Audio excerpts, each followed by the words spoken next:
تو اسلام جو ہے دیکھیں، اسلام کا پیراڈائم اور اسلام کے حدود عربے میں ہم نے داخل ہونا ہے تو پورا پورا ہونا ہے، لیکن سیاست میں اسلام کو لے کے آنا یہ غلط ہے، اسلام میں سیاست لے کے آنا یہ ٹھیک ہے۔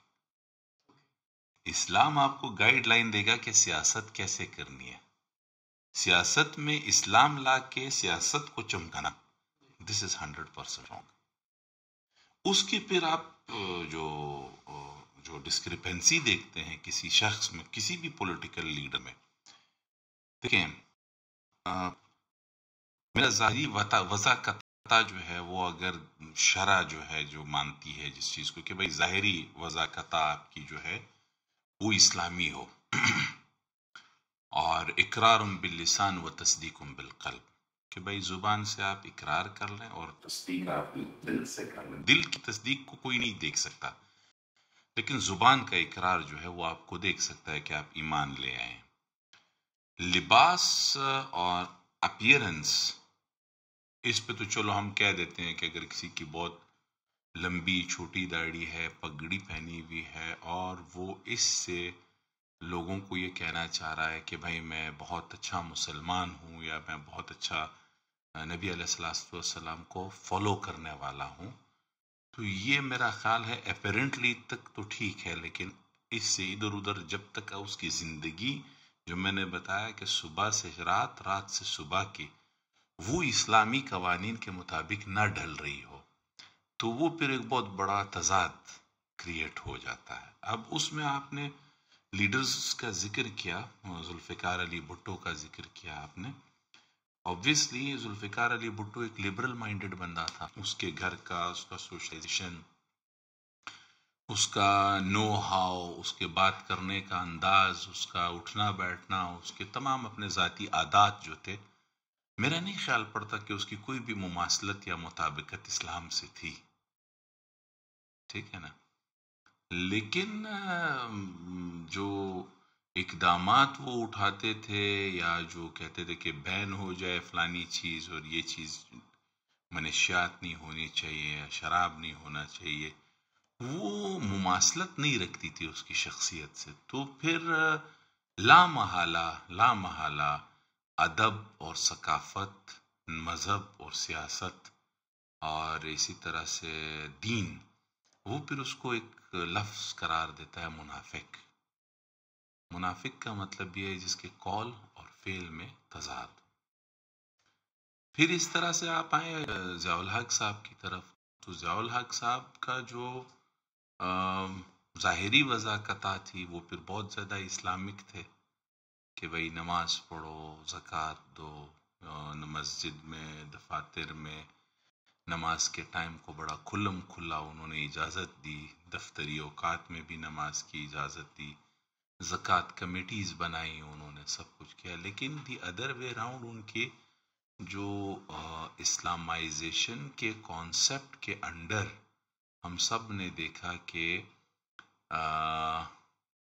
امریکہ کو جتنا انہوں نے ساتھ دیا، اور جتنی انسانیت مری، جتنے لوگوں کے گھر تباہ ہوئے افغان وار میں، تو یہ بھی کسی سے ڈھکا چھپا نہیں ہے۔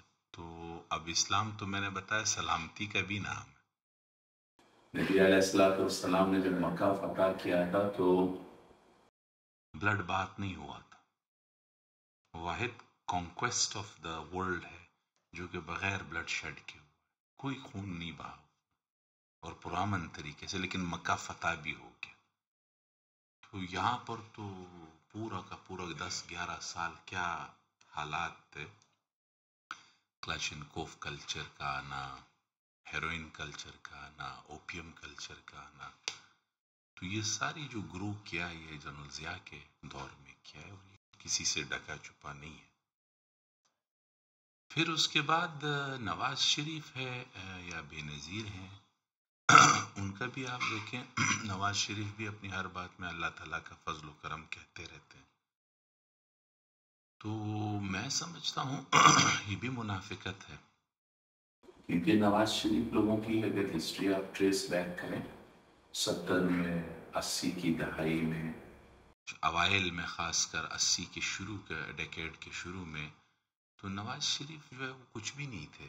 میاں شریف جب ان کو جنرل جیلانی صاحب کے پاس لے گئے اور وہاں ان کو بولا کہ میرے بچے کو پولیس میں اسسٹنٹ کمشنر بھرتی کر دو، کرکٹ کھیلنے کا بھی شوقین تھا، تو انہوں نے آفر کیا کہ میں اس کو اگر منسٹر بنا دوں، آپ اس کو الیکشن لڑوائیں. 7-8 سال کے اندر ایک ایسا ان ایکسپوزڈ بندہ جس کو نہ بات کرنی آتی ہو، نہ خطابت ہو اس میں، نہ اس کا ویژن ہو، اور وہ وزارت عظمیٰ کی کرسی پر آ کر بیٹھ جائے، اور پھر صرف اور صرف یعنی اتفاق فاؤنڈریز یا باقی جتنے اس کے ملز وغیرہ تھے وہ دن دگنی رات چگنی ترقی کر رہے تھے، تو یہ کہاں سے آ رہا تھا یہ پیسہ؟ تو انہوں نے بھی ہمیشہ معصوم چہرے کا فائدہ اٹھا کے لوگوں کو ورغلایا، اور اس اللہ تعالیٰ کا نام بھی استعمال کرتے تھے، وہ بھی غلط تھا. پھر 97 والی میں تو باقاعدہ امیر المومنین بننا چاہتے تھے.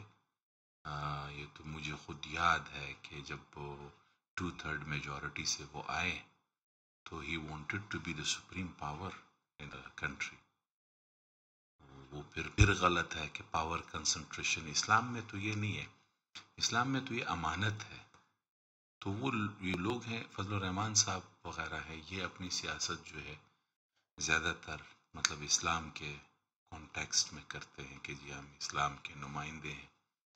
اچھی بات ہے اگر آپ اسلام کے نمائندے ہیں، لیکن ڈیلیوری جب آپ میدان میں دیکھتے ہیں تو اسلام کی کوئی ڈیلیوری نہیں ہے، نہ عدل ہے نہ انصاف ہے. اچھا اسی طرح عمران خان ہے، انہوں نے بھی ریاست مدینہ کا بات کیا، لیکن دیکھیں کتا ایک اصحاب کاف کے بھی سورہ کاف میں کتوں کا ذکر ہے، اللہ کی بنائی ہوئی مخلوق ہے، لیکن کتے کا اپنے ساتھ سلانا اس کو مطلب اب آپ یہ نہیں کہہ سکتے اس چیز کو کہ یہ اس کا ذاتی شوق ہے.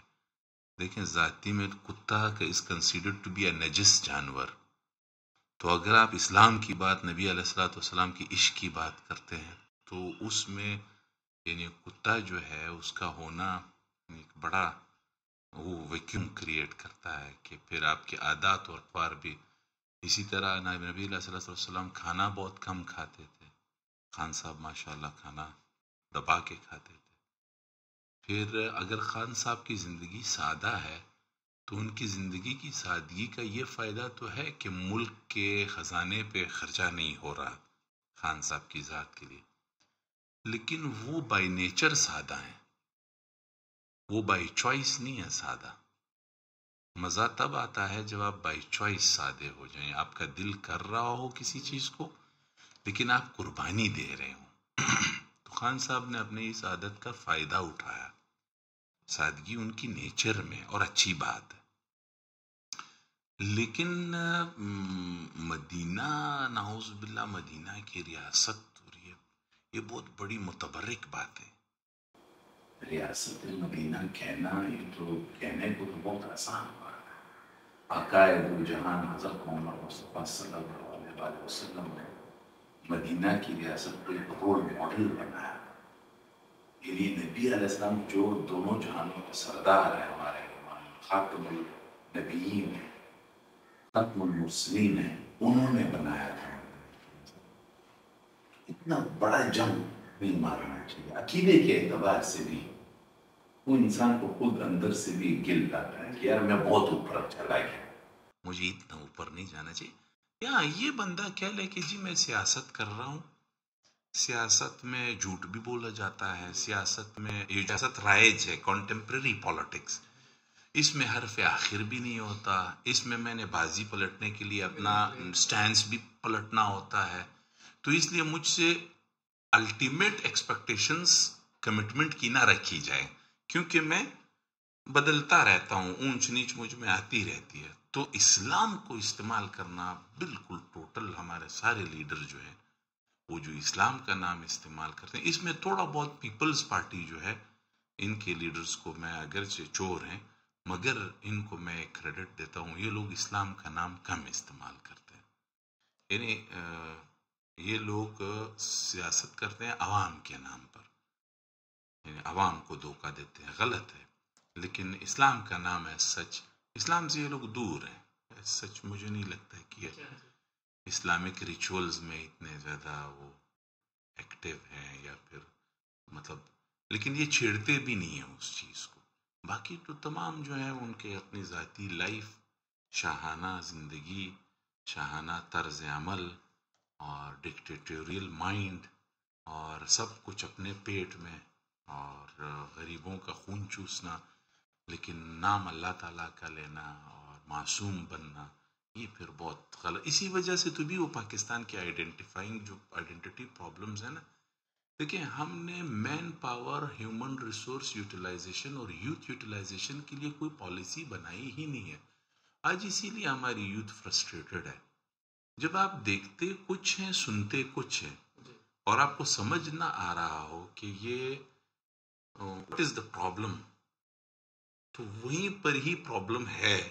پرابلم بیسیکلی اسی جگہ پر ہے کہ what I am saying I do not own that. تو لوگ پرپلیکس ہو جاتے ہیں، لوگ کنفیوژن کا شکار ہیں، اور پھر کنفیوژن جو ہے وہ جنم دیتا ہے فرسٹریشن.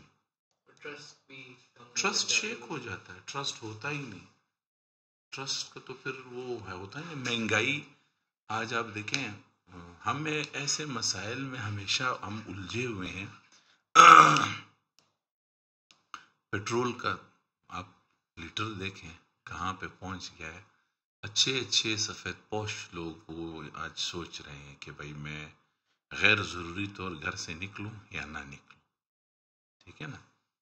پھر رسد جو ہے وہ ساری ڈیپینڈنٹ ہے آپ کی جو فارم ٹو مارکیٹ روڈز میں جب آپ کیریج کرتے ہیں یا آپ ریسورسز کو کیریج کرتے ہیں، وہ سارا کا سارا ڈیزل یا ڈیپینڈنٹ ہے.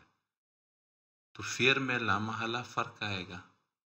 اگر کوئی پہلے 5,000 چارج کر رہا تھا یہاں سے کراچی کا کسی بھی لگیج کو کیری کرنے کا، اب وہ 10,000 چارج کرے گا. تو وہ کموڈٹی آٹومیٹیکلی سنکرونائزڈ ہے، وہ آٹومیٹیکلی اسٹریک اس کی بندی ہوئی ہے، اور وہ کموڈٹی وہاں پہنچتے پہنچتے ڈبل سے بھی زیادہ قیمت پہ ہو جائے گی. پھر ڈیلیما یہ ہے کہ جب پیٹرول سستا بھی ہو جائے نا، ڈیزل اور پیٹرول، یہ والی چیزیں پھر سستی نہیں ہوتی. یعنی فرض کریں بینز ہیں، ویجیٹیبلز ہیں، دالیں ہیں، فروٹ ہے، سبزی ہے، یہ جسٹیفیکیشن کی بنیاد پر کہ پیٹرول مہنگا ہو گیا اس لیے سبزی، دال یا فروٹ مہنگا ہو گیا. جب پیٹرول سستا ہو جاتا ہے پھر کسی نے ان کو کبھی نہیں پکڑا کہ بھائی آپ پیٹرول جو آپ کا مہنگا ہوا تھا وہ سستا ہو گیا، تو اب آپ سے ہونے کے بعد فروٹ سستا کر لیں. پھر فروٹ وغیرہ سستا نہیں ہوتا، دال سستی نہیں ہوتی، وہ اسی جگہ پہ سسٹین کرتی ہے.